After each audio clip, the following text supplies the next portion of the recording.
Bienvenidos al Centro Asturiano de Madrid.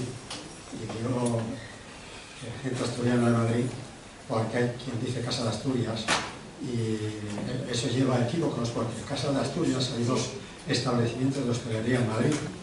Entonces uno coge un taxi y dice lleva a la Casa de Asturias y le pueden llevar a la Guindalera o por alta. No, este es el Centro Asturiano. Bueno, es la casa más antigua de cuantas hay por el mundo. Tiene 142 años y, por supuesto, sí, tiene muchos años, pero es una casa muy activa y, de hecho, pues, se encargan las sucesivas juntas directivas, entre ellas la que está ahora ejerciendo.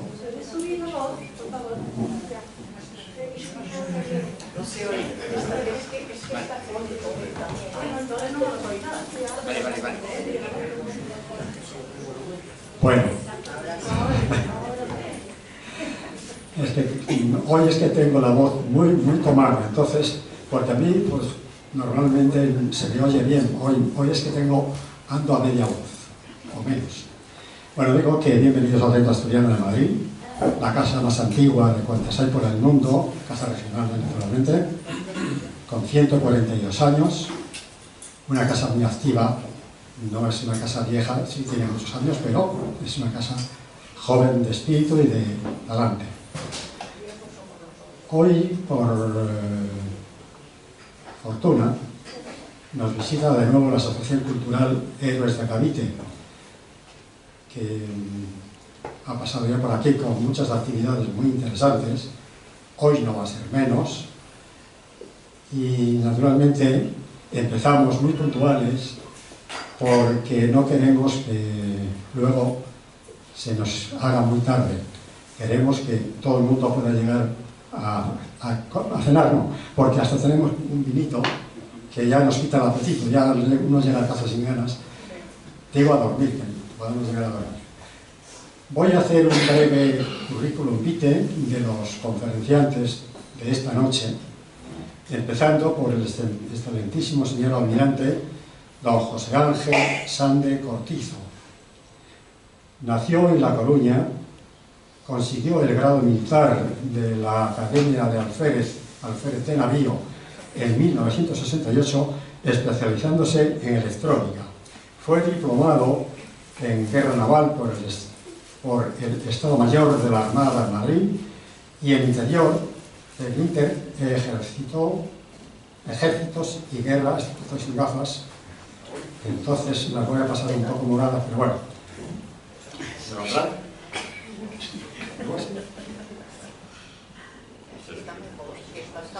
Bueno, no son, pero vale, bien.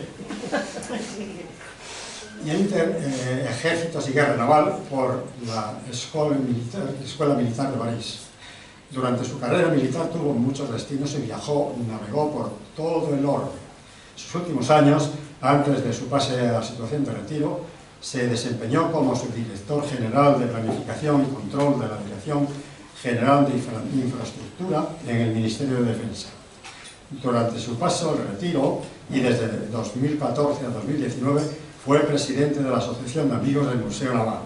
En la actualidad utiliza parte de su tiempo en dar conferencias sobre las políticas de infraestructura y medio ambiente de defensa, así como de la historia de la hispanidad.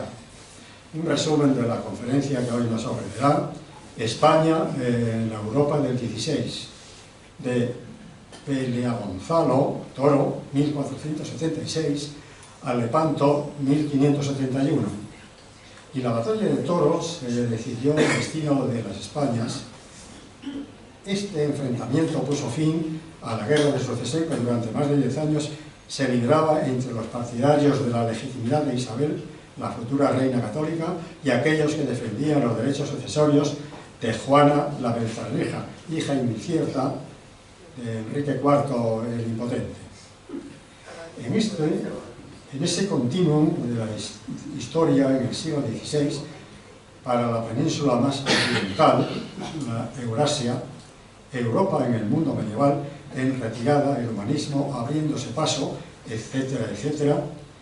Si al oeste del Atlántico se abría horizontes, que las rivalidades en ella enturbiaban, a Levante, la Eurasia, matriz amenazada del secular enfrentamiento de cristianos y musulmanes, se recrudece y en Lepanto culmina. Lepanto, donde el futuro de las Españas, cuando en ellas no se ponía el sol, podría haberse apagado. El conferenciante presenta estas dos batallas en su contexto histórico y político, dándonos una bella presentación clarificadora del siglo XVI. Y ahora, el segundo conferenciante, Carlos Fernández Andrade Marín, aquí a mi izquierda, licenciado en Historia Moderna y Contemporánea por la Universidad de Sevilla, también es licenciado por la misma universidad en Ciencias de la Información y en Derecho. Ejerce como abogado en Sevilla. En esa faceta, por la historia, en el año 2000, colaboró con el proyecto cultural Huellas, dirigido por el historiador Mercedes Junquera Gómez, participando en varios proyectos de investigación histórica. Ha ejercido como colaborador en la revista de Nuevo México El Caminante. Ha coordinado proyectos culturales como Oñate 98, además de trabajar para una productora audiovisual y realizar guiones para documentales históricos, mezclando ambas facetas en un campo que está abandonado en España, el documental histórico. En el año 2003 creó la editorial Arboleda Ediciones, con la cual publicó El peso duro hispánico, primer dólar de los Estados Unidos de América, obra que ahora de nuevo, corregida y muy aumentada, viene de nuevo a publicarse como El peso hispano real de A8, primer dólar de los Estados Unidos de América. Su conferencia, El peso hispano real de A8, primer dólar de los Estados Unidos de América, ¿fue el primer dólar de los Estados Unidos de América una moneda española? Esta historia, tan interesante como olvidada por las historiografías oficiales, ha sido recuperada por el ponente en su obra El peso hispano real de A8, primer dólar de los Estados Unidos de América. En la conferencia, a impartirse del mismo título que la obra, aborda el hecho de las circunstancias de cómo una moneda hispana, el peso fuerte o real de A8, conocido mundialmente y siendo la primera moneda de comercio global, fue adoptado por el Congreso de los Estados Unidos en 1785, conformándose como su moneda nacional. En la exposición de este devenir afloran no pocas curiosidades históricas en relación con esa moneda que, siendo muy desconocida, no dejarán de sorprender a los asistentes. Bueno, y hasta aquí puedo leer, y ahora cedo la palabra a don Miguel. Muchas gracias. Para que coordine este magnífico evento. Muchas gracias a todos.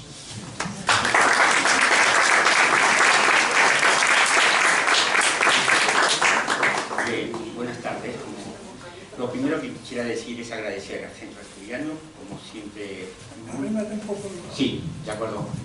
Como siempre, muy agradecidos porque la Asociación Cavite necesita de instituciones para poder dar nuestra divulgación de la historia. Bien, esta jornada es la tercera jornada sobre hispanidad y leyenda negra. Es tercera jornada porque ya hemos hecho dos anteriormente aquí en el Centro Asturiano. Es hispanidad porque vamos a tratar sobre la historia de la hispanidad. Todos sabemos lo que estoy hablando de la civilización hispánica, de los que son 600 millones de hispanohablantes, 500 millones, es decir, 500 millones de ellos hablan su lengua nativa, es el español, y tienen una cultura híbrida donde nos encontramos todos nosotros, tanto los hispanoamericanos, filipinos, etc., españoles, por supuesto. Y leyenda negra, ese concepto también está muy claro, pero quisiera aprovechar una anécdota que me ha sucedido hace un mes, estando en el tercer Congreso Nacional de la Sociedad Civil.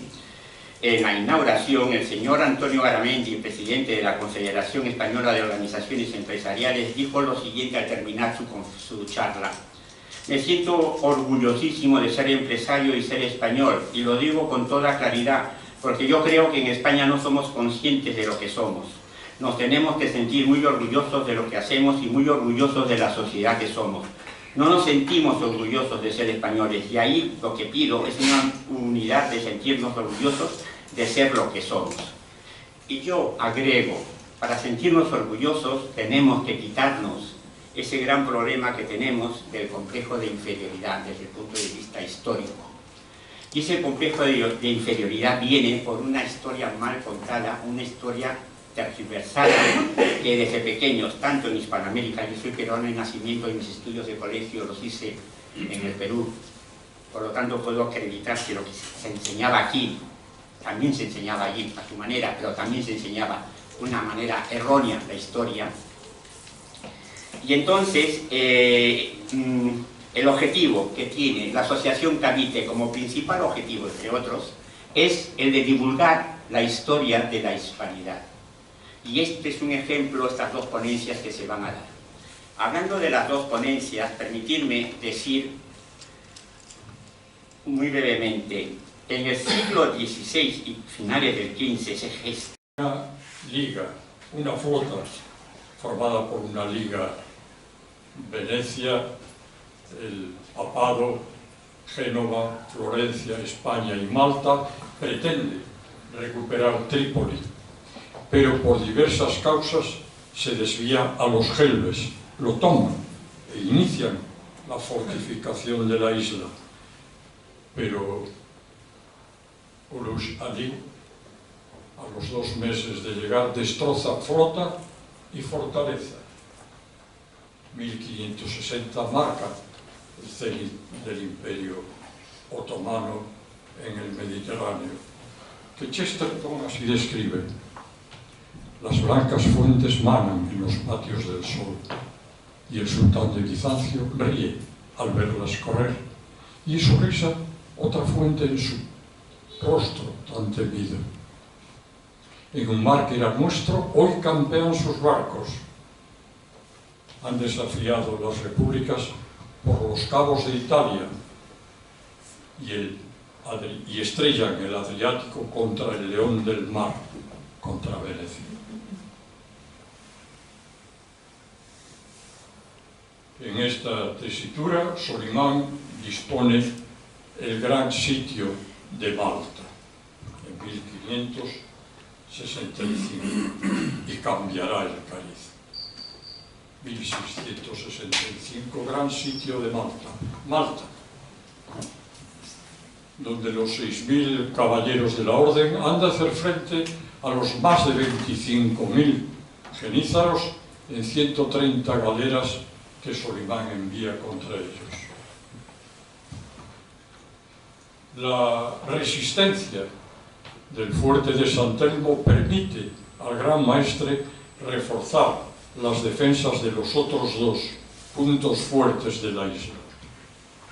Casi a punto de desfallecer, Álvarez de Toledo, con 9.000 hombres, lleva audazmente socorro a la isla, obligando a los otomanos a levantar el sitio. 1565. Paz con Francia, calma en Flandes. Detenido Solimán en Malta. Al año siguiente, recordarán, el galeón de Manila, con el que arranca la primera globalización, años que marcan el cenit de Felipe II. Globalización. Recordarán que ello quiere decir redes comerciales continentales, mercado financiero integrado y moneda común.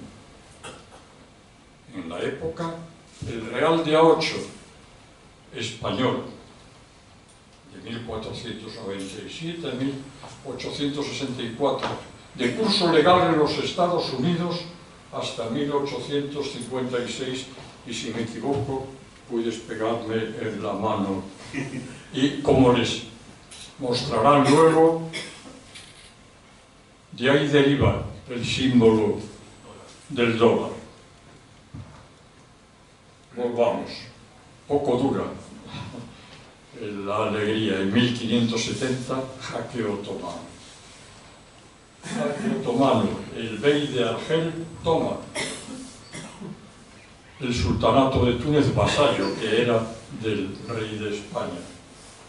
Selim II emprende fuertes campañas, fuertes acciones contra los territorios venecianos en el Adriático y en 1570 se embarca en la conquista de Chipre.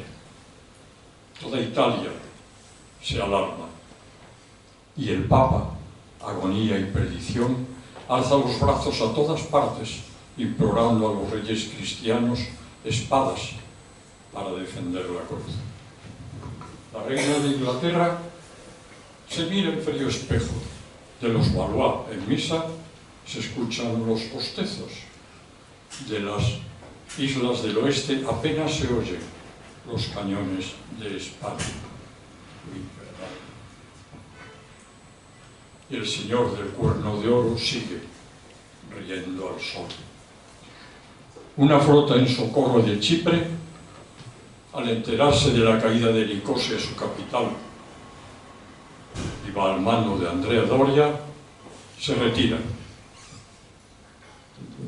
Tras duras negociaciones, en mayo de 1521, se forma la Santa Liga.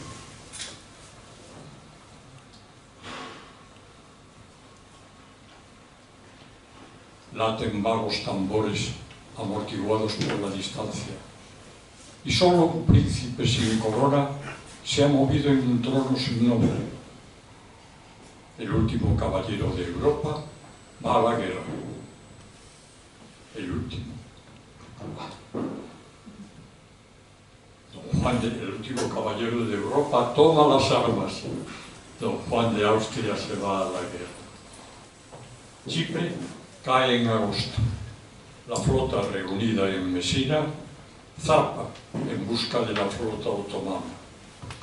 De Mesina a Corfú, de Corfú por Cefalonia al Golfo de Patras y encuentra en su fondo en Lepanto a la flota otomana. Despliegan las flotas en línea. Sopla un viento del oeste que es tomado como una señal del cielo por los cristianos. Don Juan de Austria ha dispuesto aclarar el campo de tiro de su artillería pro él, aumentando su alcance y posibilidades, y embarcar a los tercios viejos en las naves más comprometidas, providenciales. Las galeazas dificultan el despliegue de la flota otomana. Se aproximan las flotas. Nunca se vio combate más confuso. Trabadas las naves, agrupadas y numerosas, la maniobra solo era posible en una de las alas y en retaguardia, donde don Álvaro de Bazán muestra su buen hacer. Se cañonean las flotas. Cañonea don Juan desde el puente pintado de Matanza.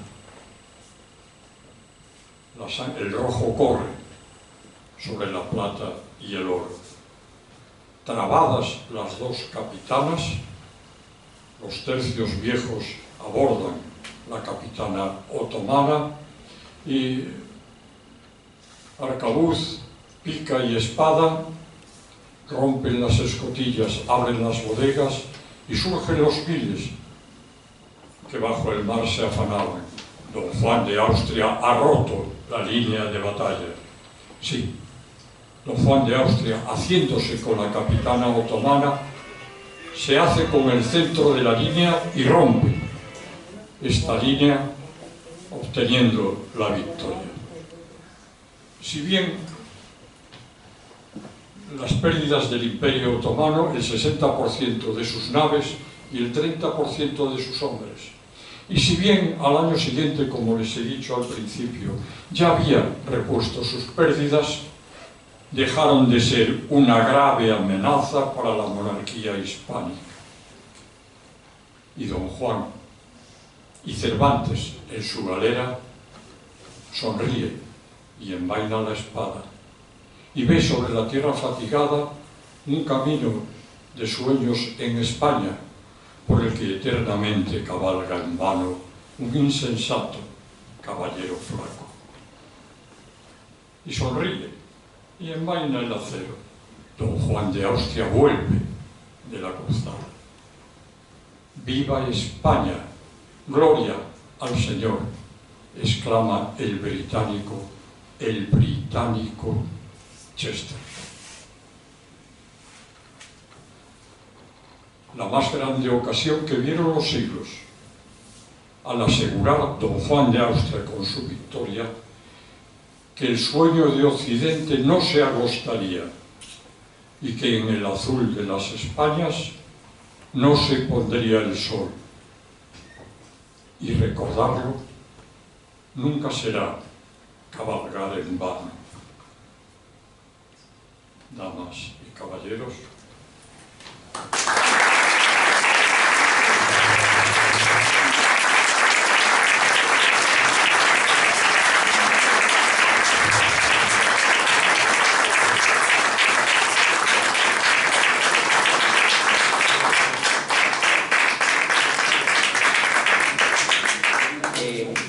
nos hemos pasado un poco de tiempo. Después de la siguiente conferencia hacemos las preguntas, por favor. ¿De acuerdo? Por favor, pasa Carlos ahora con la conferencia de hoy.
Se me oye bien, ¿verdad? Por ahí detrás. ¿Sí? Si alguien no oye, que haga así con la mano, ¿vale? Bueno, muchísimas gracias a todos por vuestra asistencia. Es un honor y un placer para mí estar con todos vosotros. Muchísimas gracias a la Asociación Héroes de Cavite por brindarme esta oportunidad y, como no, al Centro Asturiano que nos presta su noble casa en una tarde de un martes como hoy. Os vamos a hablar de una historia curiosa. Curiosa, y no solamente curiosa en sí, sino curiosa porque es curioso que sea muy desconocida. Y como dice el título de la charla, el peso hispano era el de 8, primer dólar de los Estados Unidos de América. Cuando hablamos de dólar, concepto dólar, inmediatamente nos asociamos a un billete verde, ese que ustedes pueden ver ahí, con la efigie de ese señor ahí en medio, que es George Washington, que fue el primer presidente de los Estados Unidos de América, es héroe nacional en la dicha república, ¿no? Hoy en día el dólar de Estados Unidos es la moneda de intercambio global, es la moneda de reserva internacional, en la cual se hacen las transacciones de petróleo. Así fue aprobado y diseñado por la conferencia de Bretton Woods en 1944, que ustedes ven ahí a la izquierda, y ese símbolo que ven ustedes ahí debajo de esa fotografía, pues el signo del dólar, ¿no? Que es global y mundialmente conocido en todo el mundo, ¿no? Ahora parece que los chinos están ahí compitiendo un poco, pero de momento el dólar de los Estados Unidos de América es la primera moneda que se nos viene cuando invocamos el vocablo dólar. Sin embargo, dólar significa otra cosa muy diferente. Dólar no es un billete verde. Hoy sí, pero antaño no. Dólar significa estrictamente, en origen, moneda gruesa de plata. Moneda gruesa de plata. ¿Y eso por qué es? Pues lo vamos a ver enseguida. Abajo pueden ver ustedes una muestra de los dólares estadounidenses, que eran monedas gruesas de plata, y que recibieron el nombre de dólar en alusión a la moneda que era la más gruesa, la más pesada y por tanto la más valiosa de entre todas las monedas de plata que se acuñaban. El término dólar es un nombre centroeuropeo. Viene de las minas de plata de Bohemia y Moravia que se descubrieron en el siglo XV, de una región que tiene un nombre muy largo, se llama Yoamistal.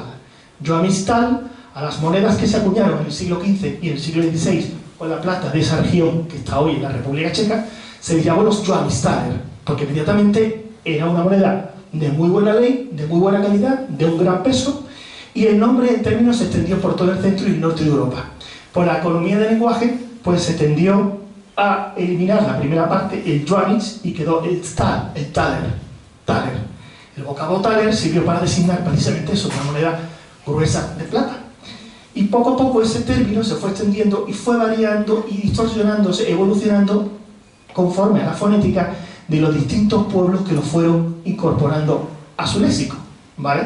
Los neerlandeses le llamaron Dalder, en Austria se acabó llamando Thaler, Tolba también, y en el mundo anglosajón, en la esfera de los angloparlantes, acabó evolucionando al término dólar, que se escribe, como ustedes pueden ver ahí, dollar, con una I, ¿vale? En español nos referimos a él como dólar.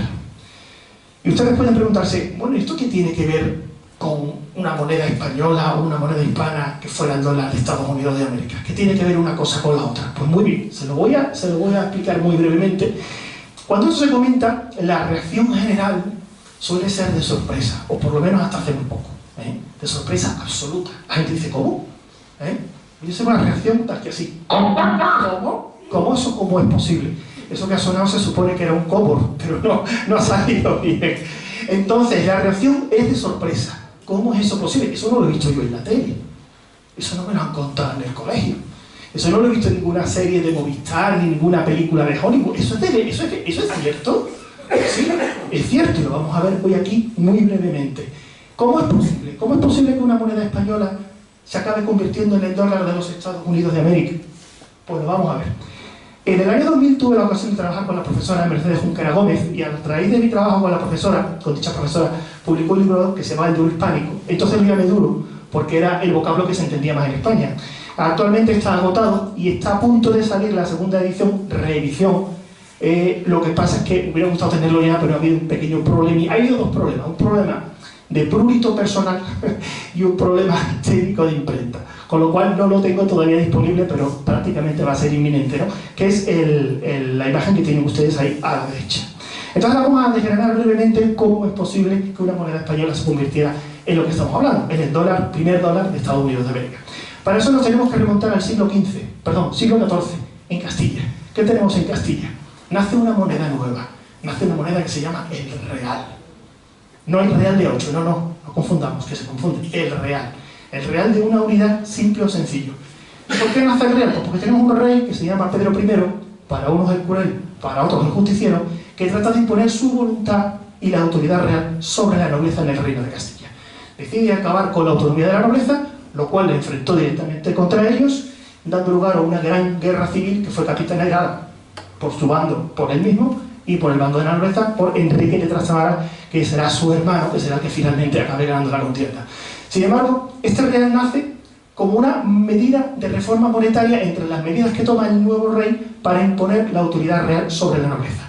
Y para que no quede lugar a dudas, la moneda se va a llamar el real, que es la moneda del rey, y en su anverso va a haber la letra P, que es la inicial del nombre Petrus, el nombre del rey, coronado con la corona del reino de Castilla. No debe de quedar lugar a dudas con respecto a esta intención, ¿no? Después de la derrota y la muerte de Pedro I, los reyes posteriores, con la dinastía de Trastamara, la dinastía de Borgoña termina con él, su hermano Enrique II y los reyes posteriores, siguieron acuñando reales porque les gustó el tema de tener una moneda propia del reino de Castilla, el real. Y se siguieron acuñando reales y reales y reales. Los reyes católicos acuñaron sus reales en sus dos reformas monetarias, una de 1475 y otra de 1497. No me voy a detener en esto porque si no, no llego al final. Hay un sinfín de datos tremendos que vamos a prescindir de ellos. Esto es importante, la reforma de 1497, porque se fija el valor del real de plata en 34 maravedís. Y ahora les voy a explicar por qué. 34 maravedís el real de plata. Y así llega el descubrimiento de América. Castilla traslada al Nuevo Mundo sus instituciones, su derecho y su economía y su poca moneda, la poca moneda exigua que había. Dos monedas sobresaldrán de entre las monedas trasladadas al Nuevo Mundo. El real de plata, como bien hemos dicho, equivalente a 34 maravedís, y el peso de oro, que es el castellano o ducado de oro de los Reyes Católicos, una evolución del castellano de Enrique IV, ¿vale? En 1521 se conquista México. Hernán Cortés está en la capitanía de México durante aproximadamente unos 15 años, y en 1535 la corona, Carlos I, decide nombrar un nuevo virrey, al cual le otorga una serie de amplias competencias, entre las cuales se encuentra la de acuñación de moneda. Antonio de Mendoza funda la primera CECA, la primera casa de moneda del Nuevo Mundo. Y Antonio de Mendoza, cuando llega, se encuentra un poco un desbarajuste monetario. ¿Por qué? Porque estamos hablando de una sociedad que no está monetizada, donde además en la época el valor de las monedas no venía por el valor social que contenía la moneda, el valor venía por la cantidad de metal precioso que contenía la moneda, en oro o en plata, con lo cual era muy común que la gente falsificara las monedas, les rebajara la ley, es decir, rebajar la cantidad de metal puro y lo mezclaran demasiado con un metal más barato como era el cobre. Teóricamente el peso de oro debía de valer 450 maravedís, pero empezaron a circular una serie de pesos falsos que no llegaban apenas a los 272 maravedís. La gente lo que hacía era falsificar los pesos mezclándolos con más cobre de la cuenta. Los indios, que no eran tontos, se dieron cuenta y lo llamaron peso de tepuzque. Tepuzque significa en náhuatl cobre. ¿Por qué? Pues porque el peso falsificado tenía tanto cobre que el brillo del oro se perdía. Y era un brillo de oro un poco anaranjado, un poco enmarronado, ¿no? Y ese, curiosamente, fue el peso falsificado que acabó haciéndose dueño del mercado de la Nueva España.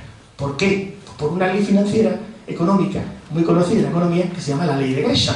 Gresham fue un financiero inglés del siglo XVI que estuvo al servicio de Isabel I y enunció esta ley. Esta ley es muy sencilla. Esta ley lo que dice es que de dos monedas iguales del mismo valor, la más auténtica, la más falsa, la más falsificada, la de peor calidad, es la que acaba expulsando a la auténtica del medio.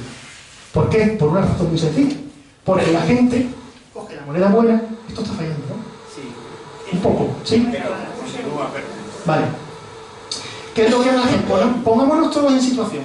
Estamos en la Nueva España en 1535 y nos llega una moneda auténtica y una moneda falsa. ¿Qué hace la gente? Pues se queda con la buena y suelta la falsa, se la endosa al que pueda. ¿Qué ocurre? Que como la moneda que acaba soltando todo el mundo, la moneda falsa, es la que acaba dominando el mercado. ¿Sí?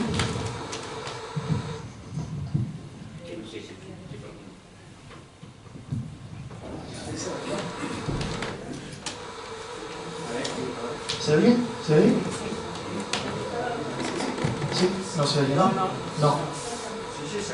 Se oye, pero se sigue escuchando el sonido. ¿Ahora? ¿Se oye?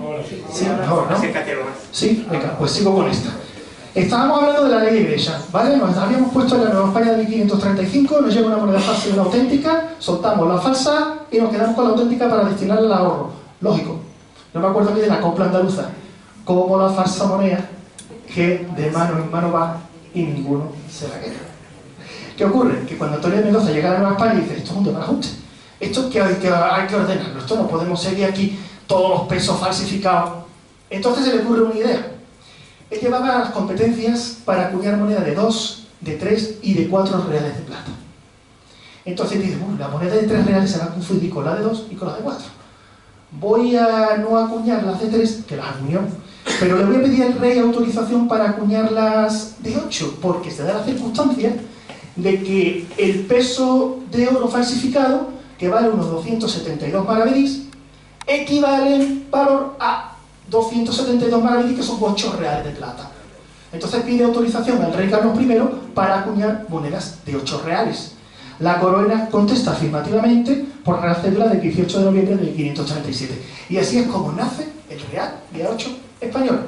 o el real de 8 hispano, que tendrá un recorrido muy corto porque solamente se acuñará unos pocos meses, debido a las dificultades técnicas que haya para acuñarla y al gran valor que tenía la moneda. Es lógico, en una sociedad que no está monetizada, con la plata de un 8 reales se pueden acuñar 2 de 4 reales, 4 de 2 reales y 8 de 1 real. Si nosotros ahora mismo desaparecieran todos los billetes como por arte de magia, lo que más necesitaría una sociedad, lo que necesitaríamos para ir al mercado, para comprar tabaco, para comprarnos una bufanda, son billetes de 5, de 10 y de 20 euros, no billetes de 500 euros, ¿no? Entonces, ese fue el problema que se encontraron, aparte de las dificultades técnicas. Por eso esta moneda se acuñó muy poco. Por eso esta moneda durante muchísimo tiempo se creía perdida y se consideró que no sería acuñado realmente. Pero sí, se acuñó. Ahí lo tienen ustedes. ¿Puntero cómo va? Ah,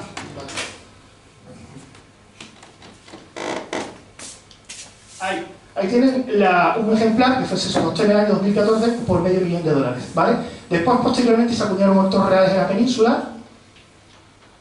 En 1566, Felipe II, esto ya empieza a ser la plenitud del peso hispano o del real de 8, con los tipos de la pragmática de la nueva estampa de 1566. Pero hay algo que hace que esta moneda se convierta en la primera moneda de intercambio global. La moneda extendida por todo el mundo. Una serie de circunstancias excepcionales. Las tres son excepcionales de por sí, cuya combinación entre sí es a su vez excepcional. Esas tres circunstancias son las siguientes. Primero, inmensos yacimientos de plata en Potosí y Zacatecas. Nunca antes en la historia de la humanidad un reino se había encontrado, le había tocado a la corona de Castilla la lotería con la mina de Potosí y la mina de Zacatecas en 1545 y 1546. La plata hispana será más de la mitad de la plata que se produzca en todo el mundo. Eso es la primera circunstancia excepcional. Ningún otro rey del mundo tenía las minas de plata que tenía el rey de España. Segundo, tecnología para gran producción. Estamos en ese mismo momento providencial, se produce otra circunstancia providencial. Es un señor que se llama Bartolomé de Medina, paisano mío, que llega a la Nueva España en 1553 y dice: tengo un nuevo método para refinar la plata. Mucho más rápido, mucho más cómodo y mucho más barato. Que es el método de la amalgama, o método de patios, por el cual, usando baños de mercurio, se consigue extraer la plata del mineral molido y permite producir mucha más plata, mucho más barato. Tenemos los mejores yacimientos de plata del mundo, tenemos el mejor método de producción de plata del mundo y tenemos la tercera circunstancia, unos inmensos políticos de la monarquía, límites políticos de la monarquía hispánica. Aquí tenemos una fotografía del Cerro de Potosí, aquí tenemos una fotografía del método de patio. Esta fotografía es de 1846, donde muestra la labor del trabajo del refinamiento de la plata con el método de la amalgama y esos límites de la monarquía hispánica. Esto está un poquito agrandado, no era exactamente así, ¿vale? Se ha puesto así un poco para que desde la distancia se pueda ver un poco mejor, ¿no? Claro, estamos ante las circunstancias de una monarquía mundial, y más cuando en 1580 Felipe II incorpora a la corona hispánica el reino de Portugal, que era el reino que le faltaba.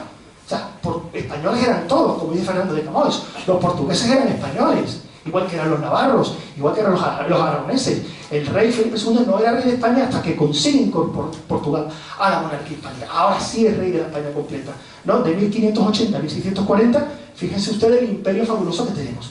Y estas tres circunstancias se le une un cuarto elemento, que es el tiempo, como decía Miguel de Cervantes, ¿no? Como decía Don Quijote: Sancho, confía en el tiempo, que suele dar dulces salidas a muchas amargas dificultades. Claro, esto no ocurre durante un año ni durante dos, esto ocurre durante siglos. Y claro, estas circunstancias todas combinadas hacen que esta moneda se extienda por rutas comerciales, en pago a la tropa, por piratería, por contrabando, por un sinfín de vías, a pesar de que la monarquía hispánica permanentemente estaba intentando que la moneda no saliera, acababa yéndose, porque fuera de los límites de la monarquía hispánica había una gran carestía de dinero. No es como ahora. Hoy el Banco Central Europeo o la Reserva Federal de Estados Unidos dicen: necesitamos más dinero, rescate a la banca, que hay un agujero muy grande, más billete, más papel, dinero para todos. Después se les va la inflación, cómo se les ha ido. Lo estamos viendo ahora. Ahora que suben los tipos de interés, suben las hipotecas, la gente desquiciada. ¿Por qué? Porque le han dado a la maquinita de hacer dinero más de lo que debían. Entonces eso no se podía hacer. porque el que tenía plata y el que no tenía plata no podía sacarla de la nada. Por tanto, había una gran carestía de plata, de oro y de moneda circulante fuera de los límites de la monarquía hispánica. Lo veremos muy pronto y entenderemos por qué el dólar español o el real de hecho se convertirá en el primer dólar de Estados Unidos de América. 1728-1734, un paso técnico, se incorpora la ceca a la prensa de volante, a la acuñación de la moneda. Nace esta moneda, que todos los numismáticos coinciden en decir que es una de las monedas más bellas de la historia de la humanidad, una moneda estética puramente barroca, mandada a acuñar por Felipe V, es una moneda inclusiva, ahora que tratan de moda esta palabra, inclusiva porque no es una moneda europea, es una moneda americana, que incluye el mundo. Yo digo que es un diseño de mundo para la moneda del mundo.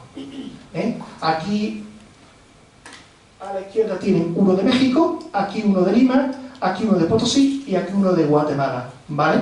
Este diseño es un diseño puramente barroco que sedujo a mucha gente, a muchos estetas y a muchos artistas.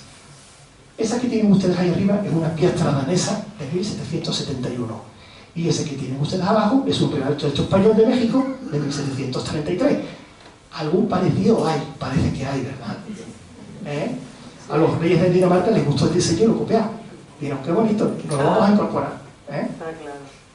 A continuación, vemos un nuevo rey que hace una nueva reforma, que es Carlos III, entre 1771 y 1772, decide cambiarle el diseño a la moneda e incorporar su busto real, vestida a la usanza de los antiguos emperadores romanos, porque él es el nuevo emperador romano de las Indias, de América, rey de España y emperador de las Indias, ¿vale?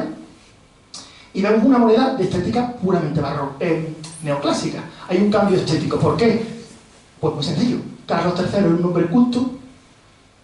Antes de ser rey de España fue rey de Nápoles. Carlos VII de Nápoles. Y en su reinado en Nápoles se descubren las ruinas de Pompeya y de Herculano. Eso fue todo un redescubrir de la cultura clásica. Se puso de moda en Europa y dijo, ay, pues mira, vamos a cambiar los cánones y vamos a probar una moneda neoclásica, ¿no? Vemos que tienen también las columnas de Hércules, flanqueando el escudo de la monarquía hispánica. Aquí vemos varios modelos, no me puedo entretener porque hay mucho más después, ¿vale? Entonces vamos a llegando ya al punto, sí. ¿Y esto qué tiene que ver con las 13 colonias de Norteamérica? ¿Esto qué tiene que ver con Estados Unidos de Norteamérica? Pues miren, muy sencillo. Las 13 colonias de Norteamérica tenían una gran carestía de dinero. La moneda inglesa y la moneda francesa que había era muy poca y muy escasa. Tanto que recurrían permanentemente al mercado de trueque.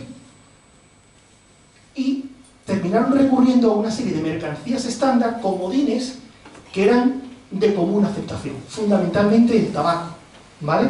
Milton Friedman señala que los colonos tenían el tabaco como destacable medio de intercambio en su obra Libertad para elegir. Se emitían pagarés con libras de tabaco, respaldadas con libras de tabaco. En 1732 Lord Baltimore imprimía papel moneda en Maryland, respaldado con libras de tabaco. Y ya empezamos a entrar en el porqué, el meollo de la cuestión de por qué estamos hoy aquí. El numismático David Martin señala lo siguiente, leo literalmente: el uso de dinero extranjero fue prácticamente excluyente en la Norteamérica británica durante el periodo colonial. La plata española, incluida las monedas acuñadas en los dominios de ultramar, complementaba mayoritariamente el precario comercio de trueque. Además, en el siglo XVIII, la unidad de cuenta más común era el dólar compuesto de 8 divisiones, a pesar de la enumeración oficial en libras, chelines y peniques. Las monedas extranjeras a menudo se convertían en fiduciarias mediante su recorte y troceo. Por lo general, las leyes coloniales sobrevaluaban deliberadamente la moneda debido a la ausencia de suficiente moneda corriente. Es decir, las 13 colonias tenían poco circulante. Las monedas inglesas prácticamente no circulaban. Es más revelador lo que dice el numismático Quentin Levy Powers. Dice así: en la década de 1690, como muy tarde, el término dólar se había extendido a lo largo de todas las colonias anglo-norteamericanas como nombre dado al real de 8 español y al dálder neerlandés. Este último se denominaba usualmente dólar del león para diferenciarlo del Spanish dollar o dólar español de 8 reales. Los contratos finados acordando pagos en moneda casi siempre iban estipulados en pagos en el dólar español o en el dólar del león por su nombre a causa de su reputación de calidad. Fíjense de lo que estamos hablando. Cuando la gente firmaba un contrato y ponía una moneda, ponía o el dólar neerlandés o el dólar español, no la corona inglesa, no la corona francesa. Por razones políticas internas a finales del siglo XVII, los neerlandeses redujeron notablemente su acuñación de dólares del león. Y para el año 1700, eran prácticamente ya algo del pasado. En las colonias inglesas de Norteamérica, el dólar español progresivamente se conformó pues como el único valor estándar aceptado y el criterio ponderativo por el cual las demás monedas eran valoradas. Las colonias comenzaron a emitir papel moneda en la década de 1690 y el valor de la circulación de ella, de esa deuda en papel, de ese papel moneda, dependía del ratio de conversión con la moneda de plata española. Uno dice, wow, ¿cómo? Como decíamos antes. Eso, como no lo he visto yo, como no me han contado antes, ¿no? El historiador John McMaster va incluso más allá y dice lo siguiente: en las colonias británicas de la América del Norte, los pesos mexicanos, entiéndase pesos hispanos, eran las únicas monedas que los colonos veían con sus ojos, a pesar de que las cuentas solían llevarse según el estilo de la metrópoli, en libras, chelines y peniques. Quentin Levin Bowers señala también: en 1766 la colonia norteamericana de Maryland comenzó a emitir diversos pagarés respaldados por el Spanish Dollar, en los cuales se usaba el término dólar, incluso imprimiendo un dibujo de 2 reales de a 8 en algunos de los mismos emitidos a lo largo de la década de 1770. Es un momento histórico cuando el gobierno de Maryland oficialmente reconoció lo que la gente venía usando en su terminología cotidiana durante décadas.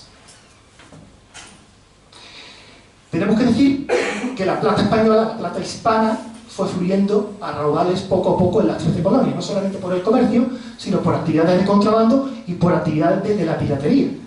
Enumerar aquí los actos de piratería de los ingleses y de los neerlandeses sobre la corona española pues nos llevaría pues una hora completa, ¿no? Sin embargo, simplemente quería nombrarlo para que sean ustedes conscientes de cómo la moneda española permanentemente estuvo surtiendo las arcas de los gobiernos ingleses, neerlandeses y otros países, ¿no? Y así llegamos a 1776. ¿Qué pasa en 1776? Pues mire, que tenemos unos colonos que están cabreados con su metrópoli porque no hacen más que ponerle impuestos. Común, ¿no? Y entonces proclaman su independencia. Lo primero que hacen los colonos es organizarse. Inteligencia, organización, como chiste. Organización. Convocan un primer congreso continental, convocan un segundo congreso continental, y lo primero que hacen dentro de esa organización es decir: señores, necesitamos dinero para financiar nuestra guerra contra la metrópoli. Necesitamos una moneda fuerte para costear armas, bagajes, vituallas, uniformes. ¿Qué moneda es la más idónea? Esto hay que discutirlo. Vamos a crear un comité. Y se crea un comité en 1776. Un comité en el cual se incorporará Thomas Jefferson con posterioridad, ¿no? Este documento es verdaderamente sorprendente porque esto es una tabla de conversión de valores de todas las monedas que circulaban en las 13 colonias en 1776. Tenemos líneas inglesas, líneas francesas, corona inglesa, corona francesa, Spanish Dollar, lo tenemos aquí, yuanes, pesetas españolas. Las pesetas eran no la peseta que hemos conocido nosotros. Antiguamente había otra peseta que era la moneda de 2 reales, se llamaba peseta. En fin, una serie de monedas, y aquí vemos el peso estándar y aquí el ratio de conversión con las libras, los chelines y los peniques de todas las colonias. Porque, como decía el gran, ahora se ha puesto de moda, se va a poner de moda de nuevo, el comentarista deportivo José María García. Como decía José María García, ojo al dato. Ojo al dato. Tenemos aquí un montón de números que nos reflejan que no había una única libra en las 13 colonias. Había 7 libras distintas, con 7 chelines distintos, con 7 peniques distintos, todos con valores distintos. Entonces necesitaban encontrar un valor común en el cual hacer los cálculos. Y aquí, en esta columna vemos los valores continentales, es decir, los valores que se supone que son iguales para todos. Y fíjense el detalle curioso, que ya esto ya dice muchísimo. Aquí vemos un 1. Esta es la unidad de los valores continentales. En base a ese 1 se calcula absolutamente todo lo demás. Todas las monedas extranjeras, todas las libras, todos los chelines, se calculan en base a ese 1. ¿Y qué significa ese 1? ¿Qué simboliza ese 1? El Spanish Dollar. Dicho de otra manera, toda la economía, todos los números de las 13 colonias y a escala continental, ¿vale? Lo común Y la estrategia financiera que adoptan está basada y respaldada en el Spanish Dollar, peso hispano o real de 8 español, que ya era muy conocido por los colonos norteamericanos. Y en consecuencia empezaron a emitir pagarés respaldados con la moneda española. Aquí pueden ustedes leer One Spanish Bill Dollar, 20 Spanish Bill Dollar, un montón, se dieron una cantidad de deuda pública impresionante. Esta fue una de las primeras fuentes de financiación que tuvieron las 13 colonias para financiarse en su lucha contra Gran Bretaña. Otra fuente de financiación muy importante y muy olvidada ha sido esta. Y yo tengo que hacer mención aquí a las hijas de la Revolución Americana, que están haciendo un trabajo verdaderamente formidable. Están haciendo un listado de todos los nombres y todos los apellidos de todos los hispanos que contribuyeron con 1 peso o con 2 pesos a la causa de la independencia de los Estados Unidos de América. Es una real cédula que manda Carlos III en 1780, en la que se manda que vasallos libres de América contribuyan por una sola vez. Ese es el mínimo, si la gente puede aportar más, quiere, bienvenido sea. Y en calidad de donativo, 1 peso así los indios como las de las otras castas que componen el pueblo, y 2 pesos los españoles y nobles. Fíjense ustedes, la independencia de Estados Unidos contó con un gran soporte financiero, no solamente del dinero que tenía, no solamente de la deuda pública, sino de aportaciones de muchos hispanos, indios, negros, mestizos, mulatos, todos vasallos del rey de España. Otra inmensa aportación fue la de la corona. Tenemos personajes insignes como Bernardo de Galvez, Juan de Miralles, Diego de Gardocki, Francisco de Saavedra, que contribuyeron permanentemente a aportar fondos y más fondos y más fondos. Tenemos en Nueva Orleans a Oliver Pollock, tenemos a John Hay de España, que están permanentemente escribiéndole a Bernardo de Galvez, al conde de Floridablanca, pidiéndole fondos y más fondos para sostener esa guerra, ¿no? La guerra contra la primera potencia comercial del mundo, que era Gran Bretaña, ¿no? Y llegamos aquí a un punto clave. Llegamos al año 1781. ¿Qué pasa en 1781? Pues miren, en 1781 se libra la batalla clave que se considera el punto de inflexión en la guerra, a partir del cual los colonos estadounidenses ya se sienten ganadores. Esa batalla se gana. ¿Y cómo se gana? Pues se gana en una situación verdaderamente apremiante. Leo, Nathaniel Greene, comandante de las fuerzas americanas en el sur, cuenta: el abastecimiento de las tropas de George Washington es tan insignificante en comparación con nuestras necesidades que solo ha servido para hacer burla de nuestro malestar. Los murmullos y el descontento predominan entre los soldados en gran medida.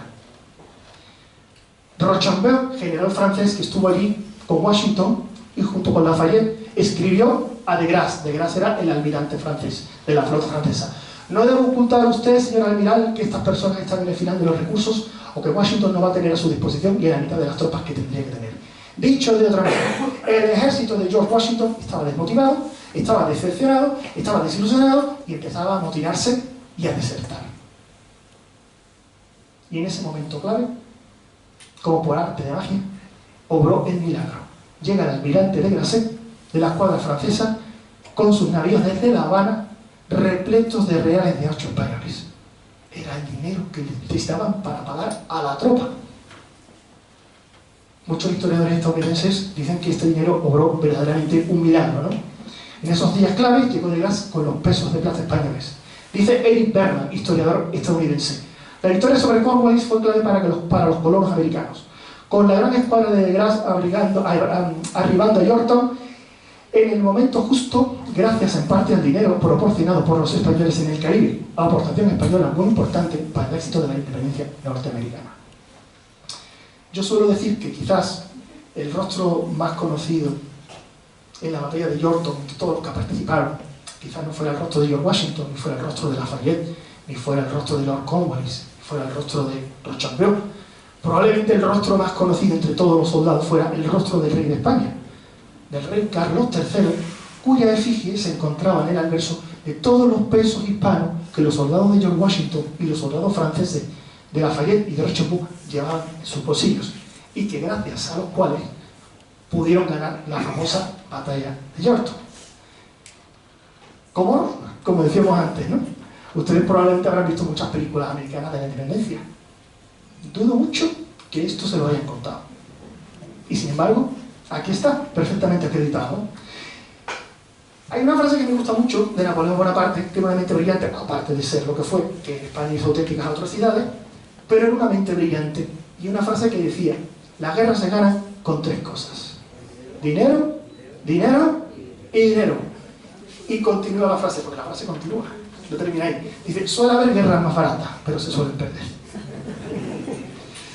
Dicho de otra manera, entre las grandes figuras y los grandes protagonistas de la lucha por la independencia de Estados Unidos, se olvida siempre a uno que fue el que ayudó a todo esto, aparte de la colaboración hispana y española: el Real de 8 español, que fue el soporte financiero por el cual pudieron lograr la independencia. Bien, estamos en el año 1782. La guerra no ha terminado, no se ha firmado todavía la paz de París, pero ya se ve que las 13 colonias van a ser una nueva república. Y entonces, cuando el comité vuelve a reunirse y dicen: bueno, ya esto no es que esté ganado, pero ya no lo creemos. Ahora nos tenemos que poner de acuerdo. Vamos a ver qué moneda vamos a elegir como nuestra moneda nacional. ¿Qué moneda elegimos? Entonces, Robert Morris, superintendente de finanzas del Congreso Continental de los Estados Unidos de América, escribe al Congreso el 15 de enero de 1782 lo siguiente: las diversas monedas circulantes en América han sido sometidas a diferentes cambios de valor, por lo cual es difícil encontrar alguna que pueda ser considerada como un valor general estándar, a no ser que sea el dólar español.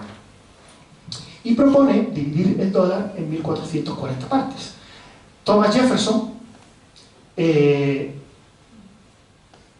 estaba de acuerdo con él en esto, pero disentía en dividir la moneda en 1440 partes, porque decía: señores, un caballo cuesta $82, más o menos. Si yo tengo que expresar en unidades lo que vale un caballo, en lugar de escribir 2 números, tendría que escribir 6. Imagínense ustedes la multiplicación, la molestia y el incordio que es escribir tantos números cuando el valor de un caballo lo puedo escribir únicamente en 2 dígitos, ¿no? Y entonces Thomas Jefferson dirige al Congreso un informe que es un informe verdaderamente extraordinario. Yo me enamoré de este documento cuando lo descubrí. Demuestra la gran inteligencia, la mente brillante de este señor, que por cierto fue el redactor de la Declaración de Independencia. Fijaros qué padrino para qué moneda. Estamos jugando en la Champions League, no, en lo que hay más allá. Estamos. Entonces Thomas Jefferson, en un informe verdaderamente demoledor, apodíctico, irrefutable, escribe lo siguiente: fijado en la unidad monetaria, estas cuestiones son de principal importancia. Primero, que sea una unidad monetaria del tamaño conveniente, cuya ponderación sea más adecuada con respecto a su aplicación a las transacciones económicas cotidianas. Disculpenme un momento.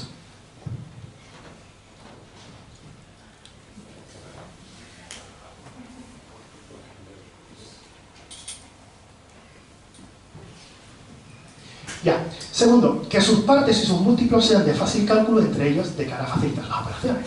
Lógica aplastante, sentido común.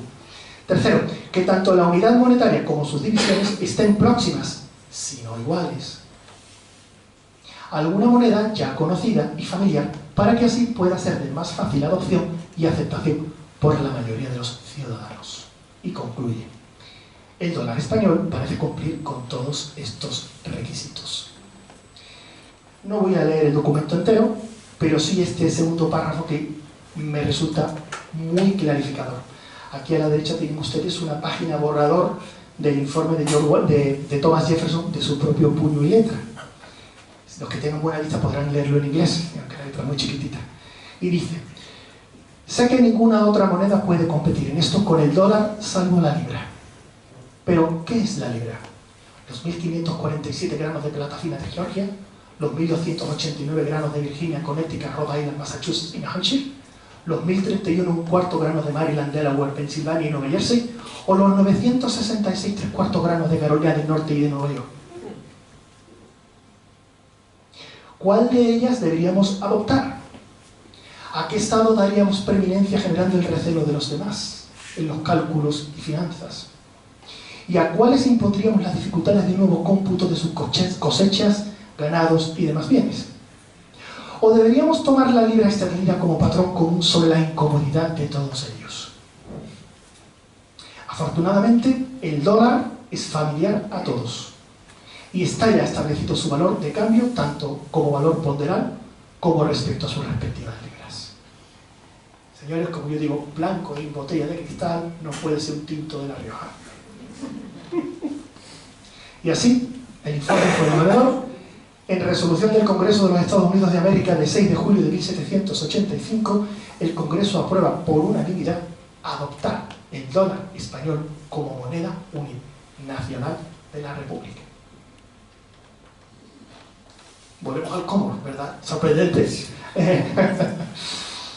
Aquí lo tienen. Inmediatamente la nueva república manda la creación de una casa de moneda para empezar a imprimir sus propios dólares. En fin, no me voy a detener en esto porque, bueno, una serie de cálculos. Este que tienen abajo es el primer dólar que acuñan en Estados Unidos, el dólar del cabello suelto de 1794. Fíjense un detalle curioso. Desde que se aprueba el dólar como moneda nacional en 1785 hasta que se acuña el primer dólar de los Estados Unidos de América en la Casa de Moneda de Filadelfia de 1792, que se acuña en 1794, durante esos 9 años, los únicos dólares oficiales como moneda nacional que circulan en los Estados Unidos son los pesos hispanos o reales de 8 españoles, como moneda nacional, no extranjera. Aquí tienen ustedes, pues, una evolución de las distintas monedas de plata, de los distintos dólares que se han ido acuñando en base a ese patrón. Ese patrón de valor fue variando con los años, no entraremos en eso. Baste que tengan ustedes una idea de los dólares que se acuñaron, que por cierto, aquí les voy a contar una anécdota. Imagino que algunos de ustedes, si no la mayoría, habréis escuchado en el lenguaje coloquial, la jerga entre los amigos, los colegas, los que salen todos los días, ¿sabes? Oye, déjame 10 pavos que me hace falta 10 pavos, déjame 20 pavos. Hemos llamado al pavo al euro, llamamos al euro, coloquialmente lo llamamos pavo. ¿Por qué lo llamamos pavo? Pues mire, lo llamamos pavo por una razón muy sencilla.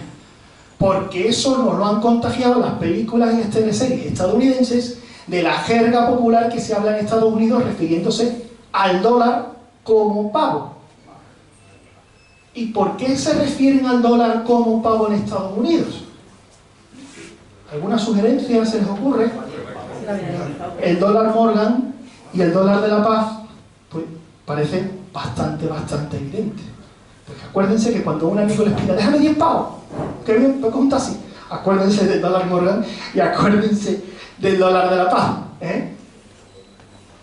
Aquí empieza una longeva convivencia, porque claro, Estados Unidos empieza a acuñar sus dólares, pero lentamente. El país se encontraba inundado de dólares españoles, de pesos hispanos.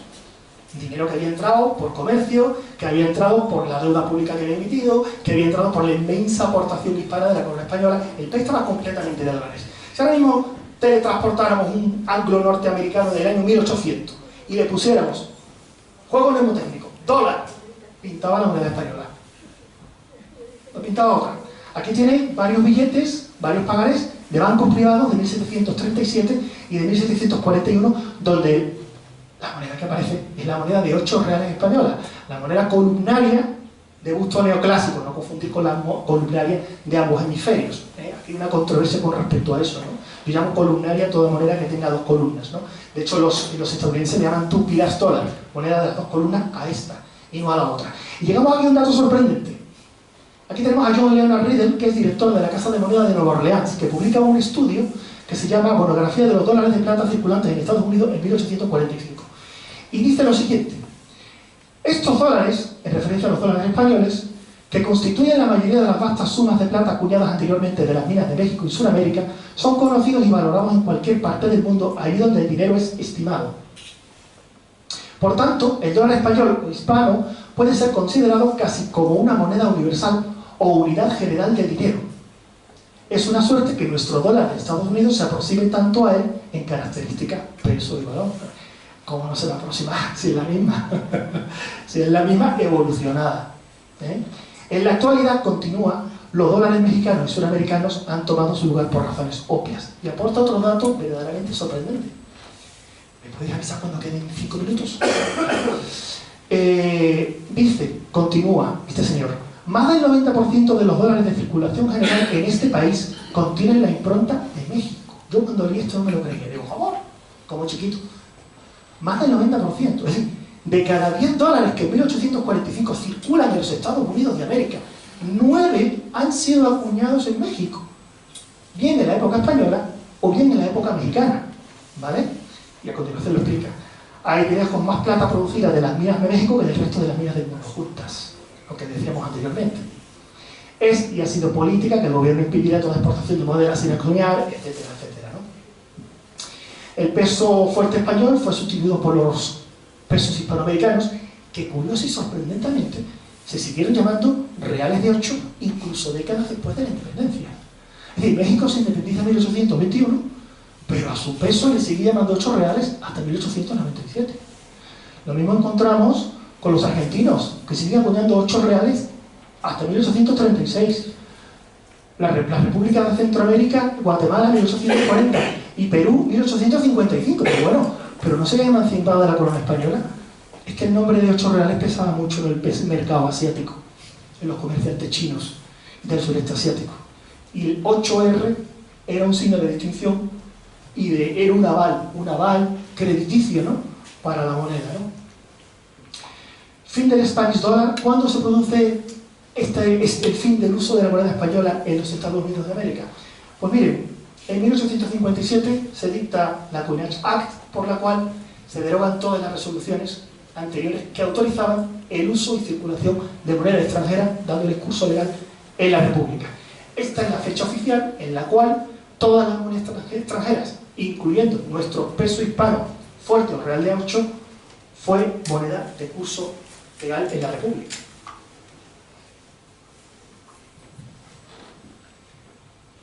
Y ahora le voy a hacer una pregunta. Imagino que muchos de ustedes habrán visto una película que se llama Lo que el viento se llevó, ¿verdad? Habrá quien no la haya visto, ¿eh?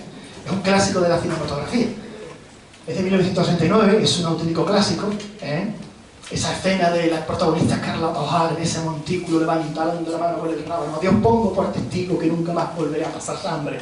Con ese fondo crepuscular, con ese contraluz y esa música atronadora, ¿eh? Todos tenemos en mente los azules contra los grises contra los azules, los esclavos, los negros, las plantaciones, el tabaco.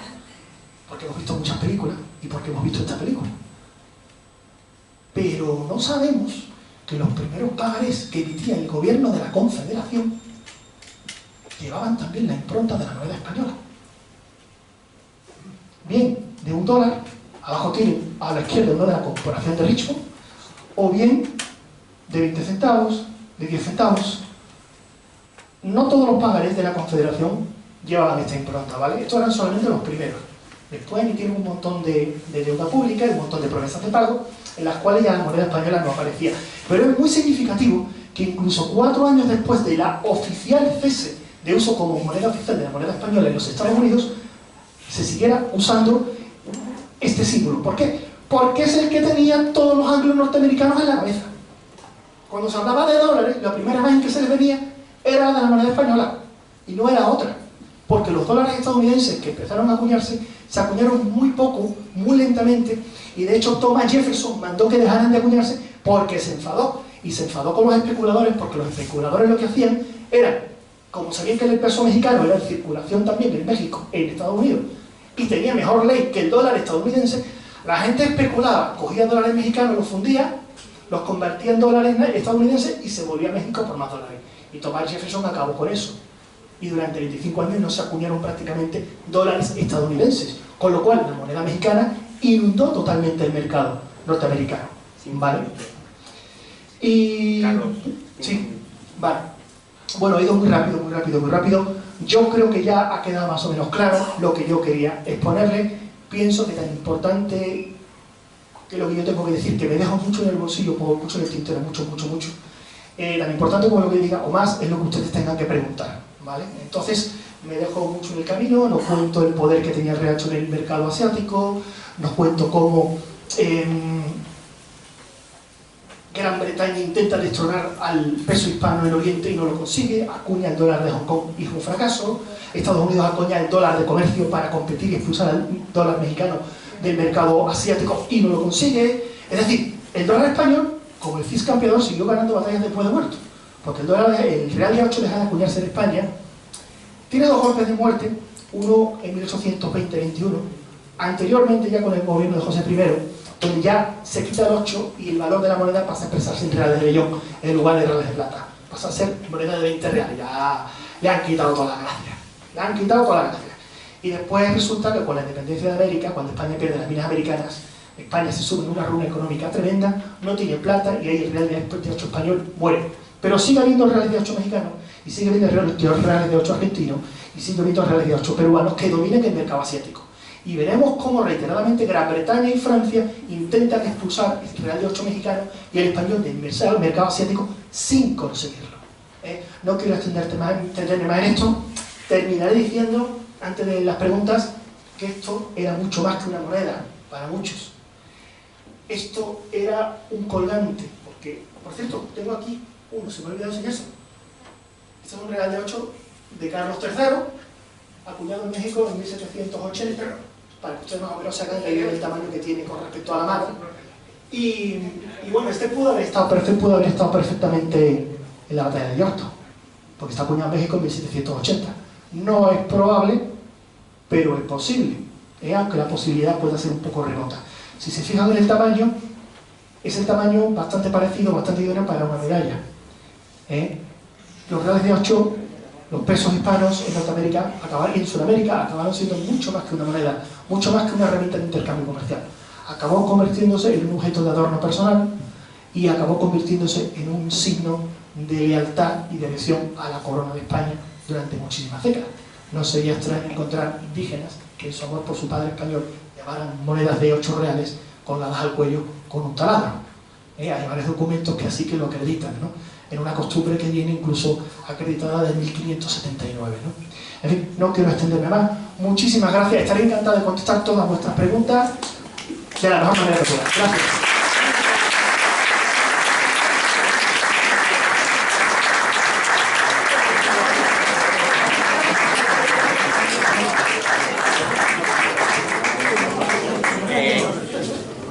¿Se escucha? ¿Se escucha ahora? ¿Sí, no? Antes de pasar al ágape, por favor, a la copa de vino, preguntas. ¿Alguna pregunta? Tengo aquí el micrófono. ¿Alguna? Sí. Es que me tengo más dudas que preguntas, pero digamos, los ingleses, pues aquí hablo como un poco de hablar del eso, cómo interfiere esto o lo del dólar, es que se me vienen tantas cosas que no sé por dónde empezar. Es que es complejo. No, bueno, Vale. ¿Alguna pregunta, por favor? ¿No hay ninguna? En el fondo creo que hay una... Sí. Acérquese, por favor. Acérquese para hacer la pregunta. Pues no quiero. Bueno. El símbolo del dólar... no lo has dicho, y a lo mejor hay gente que no lo sabe, que podría terminar la conferencia diciendo por qué el símbolo del dólar es así. Sí. Hay mucha gente que no lo sabe. Sí. Muy bien. Lo tenía todo en otro PowerPoint. No me he atrevido a sacarlo porque la conferencia que en Sevilla me llevé 1 hora 40 minutos. Y no llegué al siglo del dólar. Se va de aquí, que sí. se vaya con ese dato. Correcto. Correctísimo. Sí, además me pesaba no hablar de eso.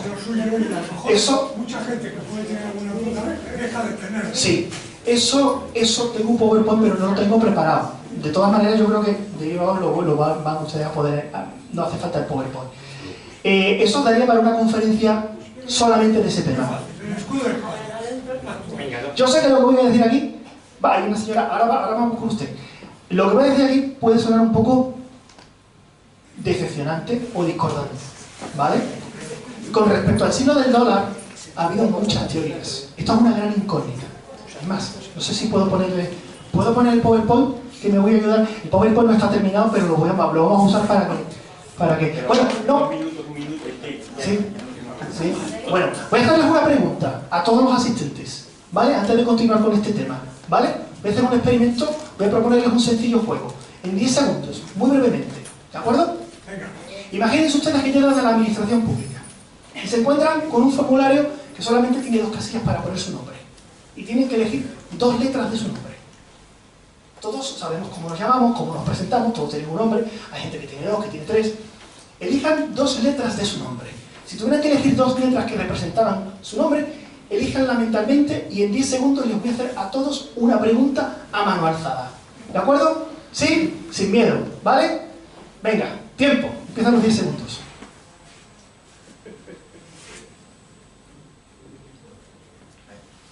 3, Ya imagino que todos tendrán en su mente las dos letras que irían para reflejar su nombre. Ahora les voy a hacer una pregunta. Me la estoy jugando aquí, ¿eh? De las letras que todos hemos elegido de nuestro nombre, de las dos letras que hemos elegido, que levanten el brazo a aquellas personas que de entre esas dos letras, una es la letra inicial. La inicial, la letra inicial, la letra inicial. Vale, no ha sido demasiado mal. Esta es una de las grandes incógnitas. ¿De dónde viene el signo del dólar? Miren, todos los signos de monedas tienen un símbolo que coincide con la letra inicial. Tenemos la libra, la L con las dos barritas, tenemos el euro, tenemos el bitcoin, tenemos el yen, tenemos el centavo de dólar, que es una C de centavo. Sin embargo, el dólar no es una D, ni es una A de American Dollar.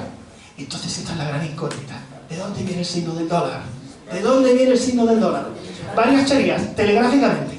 Hay una teoría, la teoría más extendida, dice que viene de las columnas del escudo de Real de 8 y del signo de España. Pero eso no tiene sustento científico, ni probatorio. Yo no he encontrado ningún documento, ni ninguna teoría, ni ningún historiador prestigioso que la avale.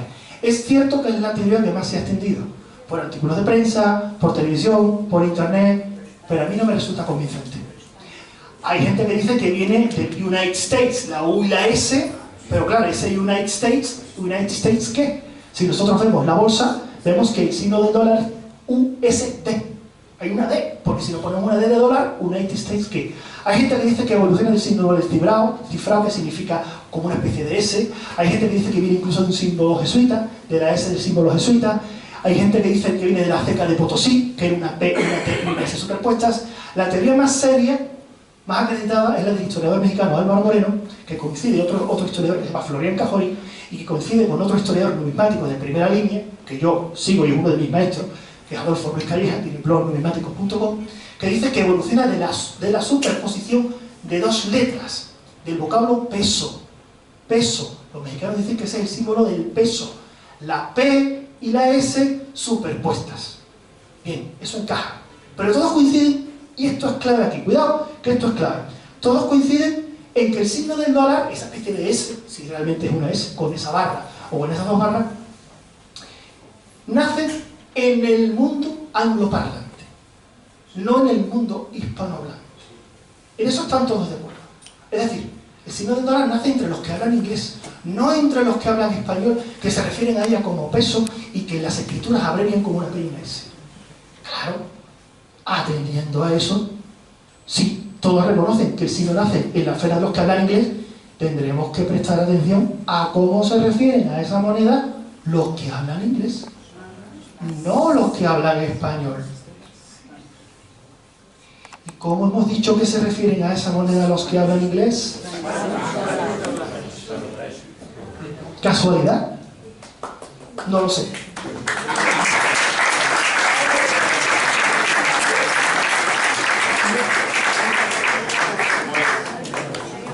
Muchas gracias. Vamos a... Hay una señora, perdón, una señora ya levantó la mano. Discúlpeme, señora. No, bueno, si no, en el momento del ágape nos hacen la pregunta. Gracias por tu asistencia. Ahora pasamos.